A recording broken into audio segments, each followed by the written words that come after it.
नमस्कार दोस्तों। आज हम संविधान के 22 भाग के बारे में विस्तार से चर्चा करेंगे।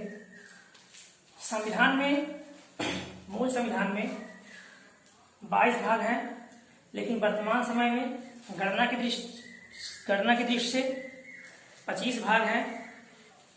इसमें कुल 395 अनुच्छेद हैं और गणना की दृष्टि से लगभग 460 अनुच्छेद हैं। तो हमको इसको याद करने की जरूरत नहीं है, क्योंकि हमारे संविधान में जो मूल अनुच्छेद हैं वो 395 हैं। इनको 22 भागों में इसलिए बांटा गया कि हम आसानी से समझ सकें।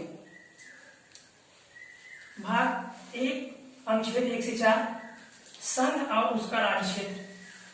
भाग 1 में संघ और उसके राज्य क्षेत्र के बारे में बताया गया है।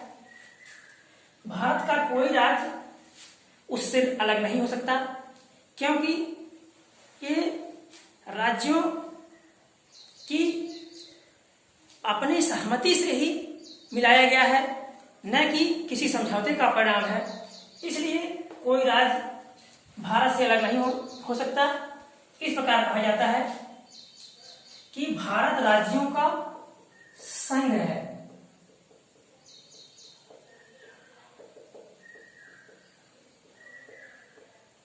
संघ है। अगला देखेंगे नागरिकता। भाग 2 अनुच्छेद 5 से 11 नागरिकता।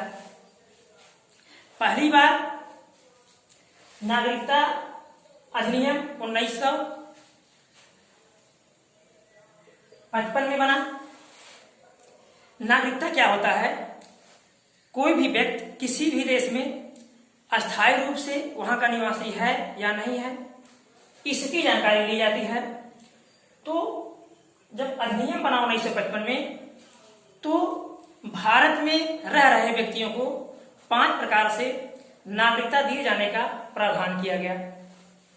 जन्म से, यदि व्यक्ति का जन्म 26 जनवरी 1950 के पश्चात या उसके पहले भारत में हुआ हो, या उसके माता पिता में से कोई भारत का पहले से, संविधान प्रारंभ के पहले से अस्थायी निवासी रहा हो, या जन्म भारत में हुआ हो, तो वो भारत का नागरिक माना जाएगा। पंजीकरण से, कोई व्यक्ति जो विदेशी भारत में रह रहा है, वह पंजीकरण करा करके भारत की नागरिकता ले सकता है।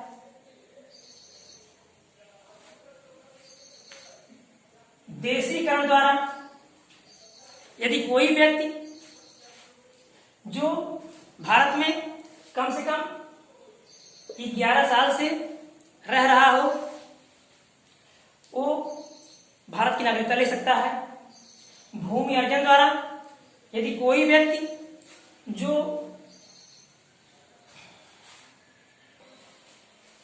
भूमि अर्जन द्वारा ऐसा भूमि जो विदेशी क्षेत्राधिकार में है, लेकिन भारत उसे प्राप्त कर लेता है, तो वहां के जो निवासी हैं वो भारत के नागरिक माने जाएंगे। वंश परंपरा द्वारा, यदि कोई विदेशी जिसका जन्म विदेश में हुआ हो, लेकिन उसके माता पिता में से कोई भी भारत का या भारत में जन्म हुआ हो, तो वंश परंपरा से वो भारत का नागरिक माना जाएगा। 2019 में अधिनियम 1955 में संशोधन करके 3 देशों, बांग्लादेश, पाकिस्तान,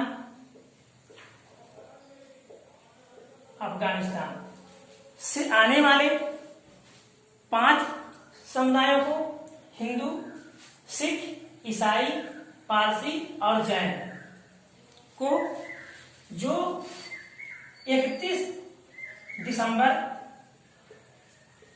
2014 के पहले से भारत में रह रहे हैं, उन्हें नागरिक मान लिया जाएगा। यह प्रक्रिया अब 5 वर्ष कर दी गई है, और पहले यह 11 वर्ष था।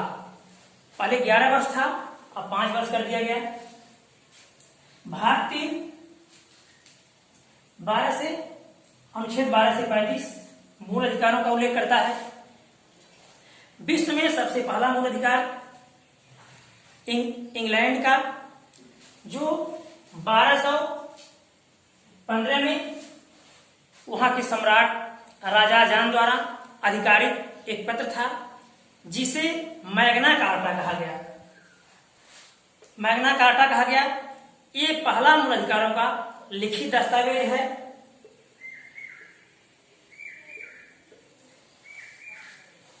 फ्रांस में मूल अधिकारों के उल्लंघन के कारण सम्राट लुई 16वें को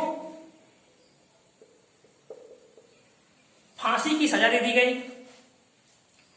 भारत में मूल अधिकारों को अमेरिका से लिया गया, परंतु जब अमेरिका का संविधान 4 मार्च 1789 को लागू हुआ, उसमें मूल अधिकारों का उल्लेख नहीं था।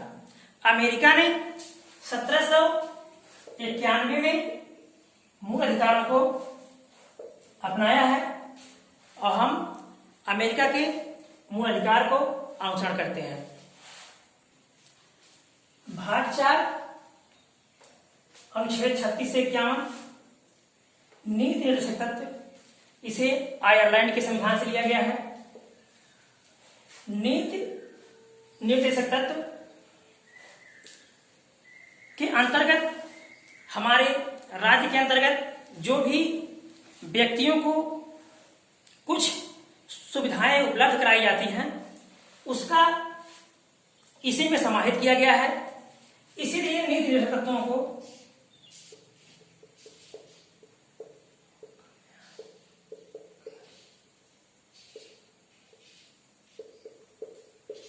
लोक कल्याणकारी कहा गया है। अब इस तरह से कहा जाता है कि लोक कल्याणकारी भावना निहित है नीति निर्देशक तत्वों में। इसके विरुद्ध न्यायालय में चुनौती नहीं दे सकती या यह न्याय योग्य नहीं है।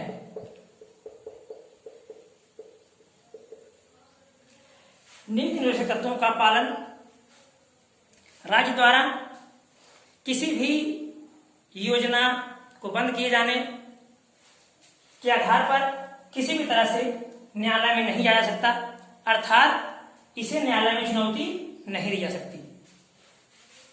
भाग 4 के अनुच्छेद 51 के मूल कर्तव्य, इसे रूस के संविधान से लिया गया है। संविधान के प्रारंभ में मूल कर्तव्यों का उल्लेख नहीं था। 42वां संविधान संशोधन 1976 के द्वारा स्वर्ण सिंह समिति की अनुशंसा पर संविधान में सम्मिलित किया गया। उस समय मूल कर्तव्यों की संख्या 10 थी। 11वां मूल कर्तव्य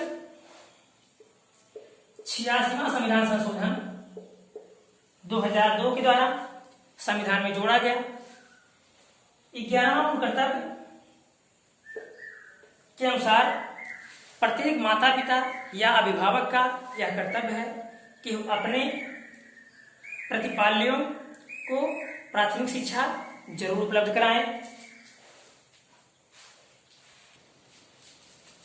भाग 5 अनुच्छेद 52 से 151 संघ, इसमें केंद्र के बारे में बताया गया है। भाग 6 अनुच्छेद 152 से 237, इसमें राज्यों का उल्लेख किया गया है, कितने राज्य और कितने केंद्र शासित प्रदेश हैं। भाग 7 प्रथम अनुसूची भाग है किया राज्य पुनर्गठन अधिनियम 1956 के द्वारा इसे समाप्त कर दिया गया। 1956 के पहले राज्यों का गठन नहीं था।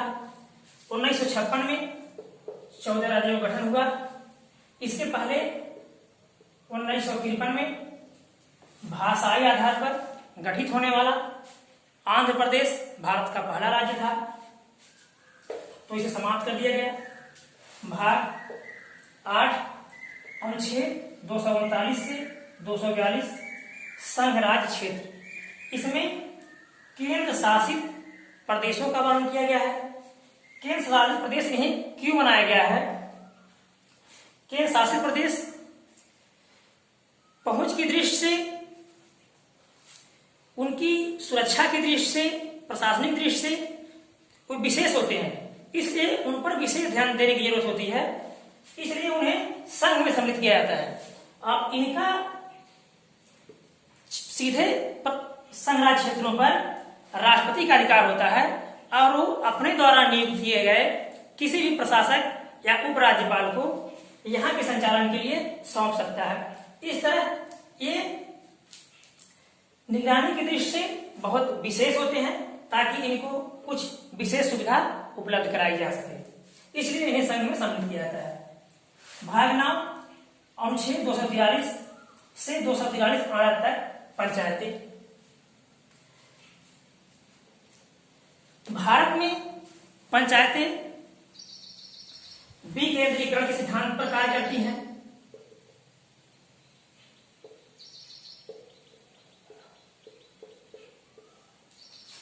पंचायतों को स्वर्ण सिंह समिति की अनुशंसा पर उन्होंने 1957 में एक समिति बनाई और 1959 में अपनी रिपोर्ट प्रस्तुत की। तो बलवंत राय मेहता को इसका पंचायतों का शिल्पी कहा जाता है या वास्तुकार कहा जाता है। सबसे पहले पंचायतें 2 अक्टूबर 1959 को औपचारिक रूप से राजस्थान में लागू की गई, लेकिन उसके पहले 1958 में आंध्र प्रदेश में लागू हुई थी, लेकिन ये प्रायोगिक था। ये प्रायोगिक था और औपचारिक रूप से राजस्थान को ही माना जाता है। 2 अक्टूबर 1959 को राजस्थान के नागौर जिले में पहली बार पंचायत को लागू किया गया। इसमें कुल 29 विषय हैं, याद रखिएगा। इसमें कुल 29 विषय हैं। लॉर्ड रिपन को भारत में स्थानीय स्वशासन का जनक कहा जाता है। इन्होंने 1882 में एक अधिनियम के द्वारा भारत में स्थानीय स्वशासन लाया और इसे स्थानीय स्वशासन का मैग्ना कार्टा भी कहा जाता है।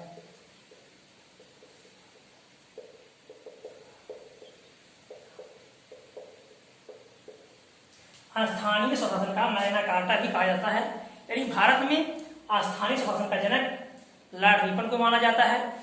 73वां संविधान संशोधन 1993 पंचायतों में एक विशेष प्रावधान करता है।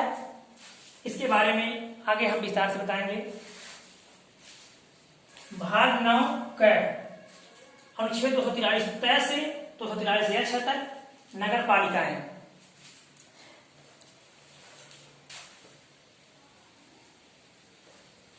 चौहत्तरवां संविधान संशोधन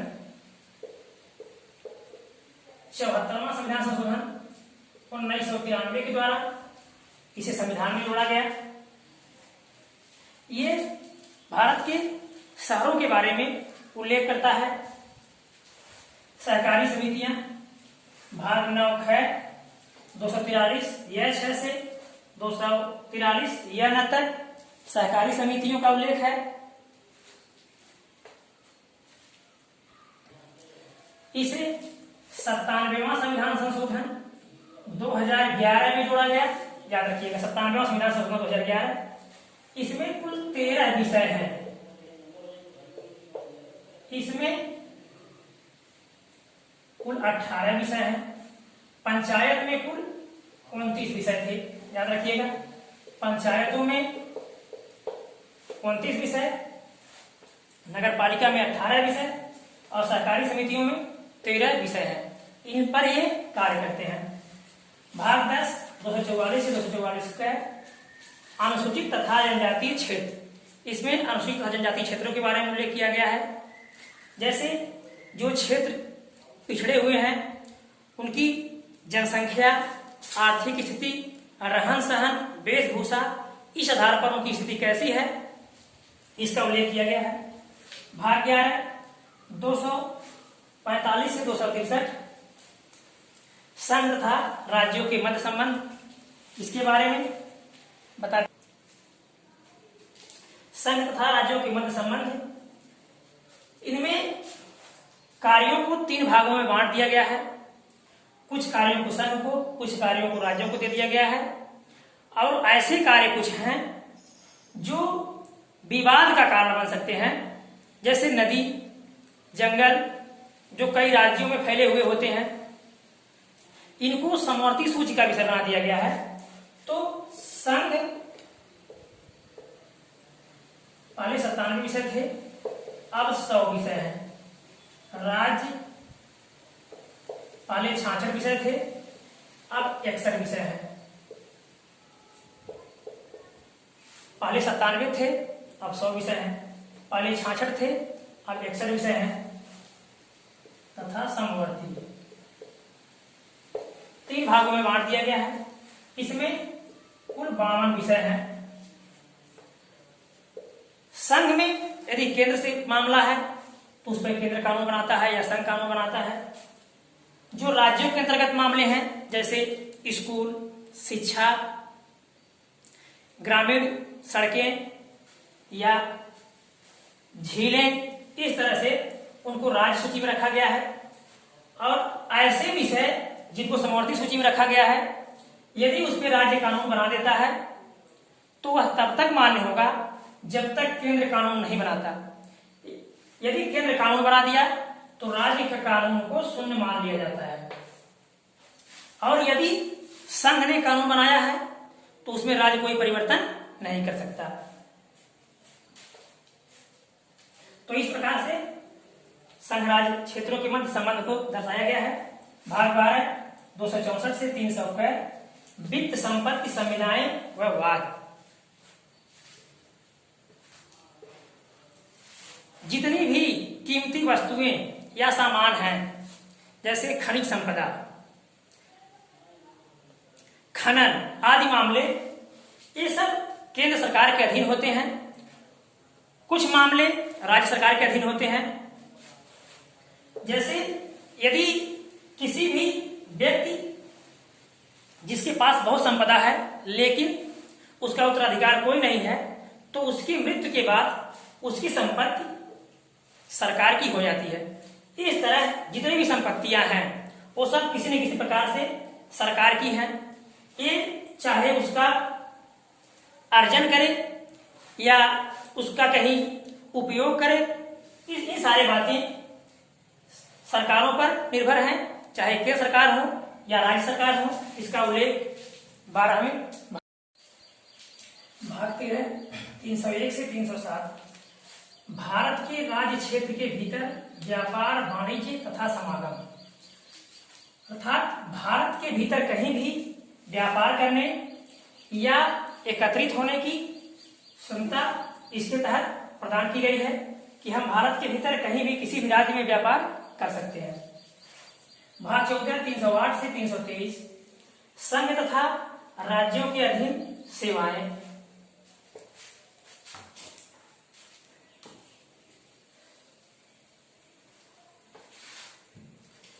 भारत में सिविल सेवा और राज्य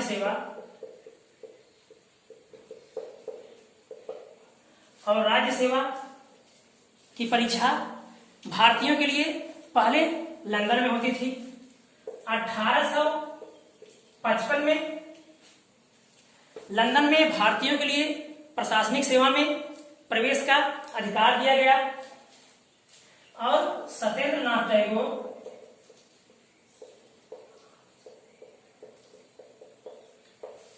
भारत में आईसीएस बनने वाले पहले व्यक्ति थे।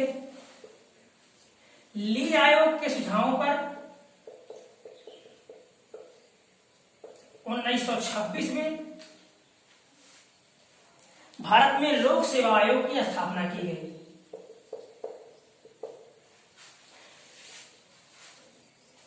1922 में लंदन और इलाहाबाद में एक साथ सिविल सेवा परीक्षा कराई गई। भारत में संघ तथा राज्यों के अधीन सेवाओं में राज्यसभा का एकाधिकार है। यदि राज्यसभा अपने 2/3 बहुमत से प्रस्ताव पारित करके संसद को दे दे तो 312 के तहत संसद विधि द्वारा नई अखिल भारतीय सेवाओं का सृजन कर सकती है। इसका उल्लेख भाग 14 में किया गया है। भाग 15 निर्वाचन, अनुच्छेद 324 से 329 कैद। इसके तहत एक निर्वाचन आयोग है जो राष्ट्रपति के और उपराष्ट्रपति के निर्वाचन से संबंधित नामावलियां तैयार करने आदि के बारे में कार्य करता है, परंतु इन दोनों के निर्वाचन संबंधी मामलों में कोई विभेद होने पर उच्चतम न्यायालय इसकी सुनवाई करता है या वो मामले उच्चतम न्यायालय में देखे जा सकते हैं, जबकि अन्य मामले जो निर्वाचन संबंधित हैं वो निर्वाचन आयोग ही उस पर अंतिम फैसला करता है। केवल राष्ट्रपति या उपराष्ट्रपति के मामले सुप्रीम कोर्ट में देखे जाते हैं। भाग 16 330 से 342 कुछ वर्गों के संबंध में विशेष उपबंध। जो भी वर्ग कुछ पिछड़े हैं उनके बारे में विशेष उपबंध करता है। भाग 17 343 से 351 राजभाषा। भारत के संविधान में किसी भी भाषा को राष्ट्रीय भाषा का दर्जा नहीं दिया गया है।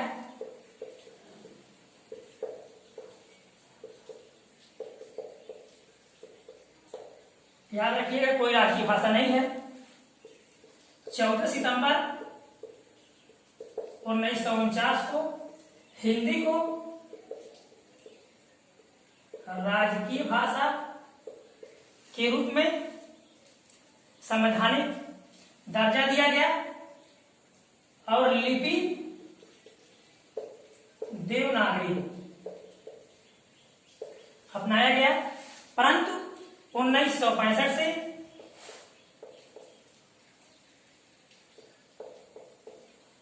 अंग्रेजी को भी प्रायोगिक तौर पर प्रयोग करने के लिए अधिनियम बना दिया गया। पुनः 1967 में अंग्रेजी को समाप्त करने की बात आई, परंतु अंग्रेजी तभी समाप्त हो सकती है जो भी भारत के राज्य जिनकी राजभाषा हिंदी नहीं है, ऐसे सभी राज्य यदि अपने विधानमंडल द्वारा प्रस्ताव पारित करके संसद को दे दें तो अंग्रेजी को समाप्त किया जा सकता है, परंतु ऐसा हो पाना संभव नहीं लग रहा है, न भविष्य में संभव होगा। यदि संभव होगा तो अंग्रेजी समाप्त होगा, नहीं तो अंग्रेजी हमेशा के लिए हिंदी के साथ साथ राजकीय भाषा के रूप में प्रयोग होती रहेगी। वर्तमान में संविधान में 22 भाषाओं को मान्यता दिया गया है, जिसमें से अंग्रेजी सिर्फ प्रयोग की जा सकती है, इसको राजभाषा का दर्जा नहीं दिया गया है। इसमें अंग्रेजी सम्मिलित नहीं है, याद रखिएगा, इसमें अंग्रेजी सम्मिलित नहीं है।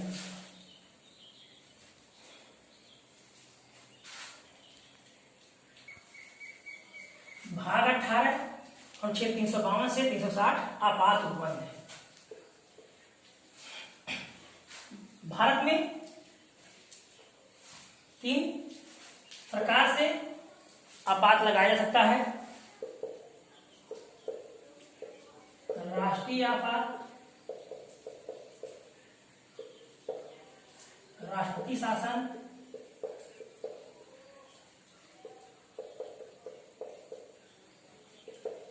वित्तीय आपात। ये 352, 356, 360।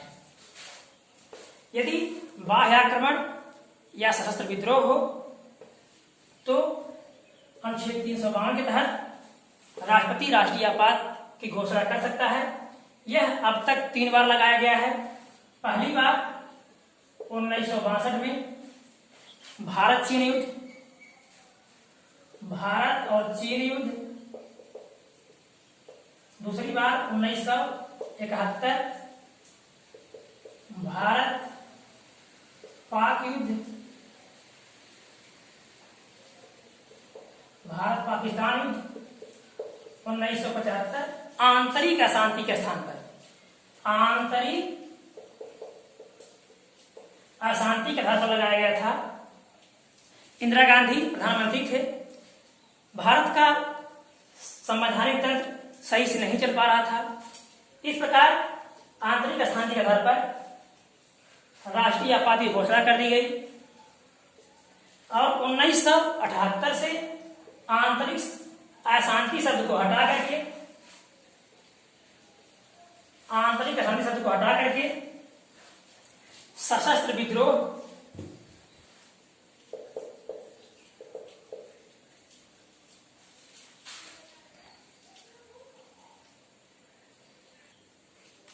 आंतरिक अशांति के स्थान पर सशस्त्र विद्रोह शब्द ला दिया गया। ये राष्ट्रीय आपात जर्मनी के वीमर संविधान, जर्मनी के वीमर संविधान से लिया गया है।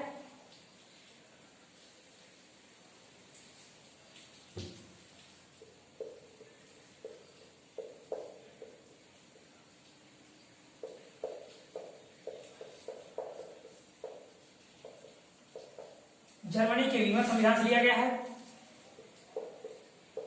राष्ट्रपति शासन 356 के तहत लगाया जाता है। यदि किसी राज्य का संवैधानिक तंत्र विफल हो गया हो, राज्य की शासन सही से न चल पा रही हो, तो वहां राष्ट्रपति शासन की घोषणा करता है और राज्यपाल के माध्यम से खुद शासन देखता है। इस प्रकार ये अब तक लगभग 125 बार लगाया जा चुका है। वित्तीय आपात अनुच्छेद 360, अभी तक वित्तीय आपात नहीं लगा है। भाग 19 361 से 367।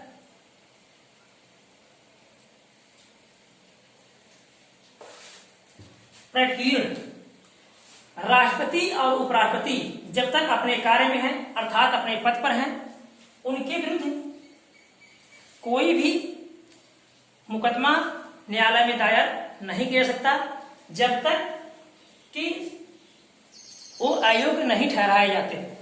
तो राष्ट्रपति और उपराष्ट्रपति से संबंधित शक्तियों का विवेचन प्रकीर्ण में किया गया है। 20 संविधान संशोधन। संविधान में कुल 3 प्रकार का संशोधन हो सकता है। साधारण बहुमत, विशेष बहुमत,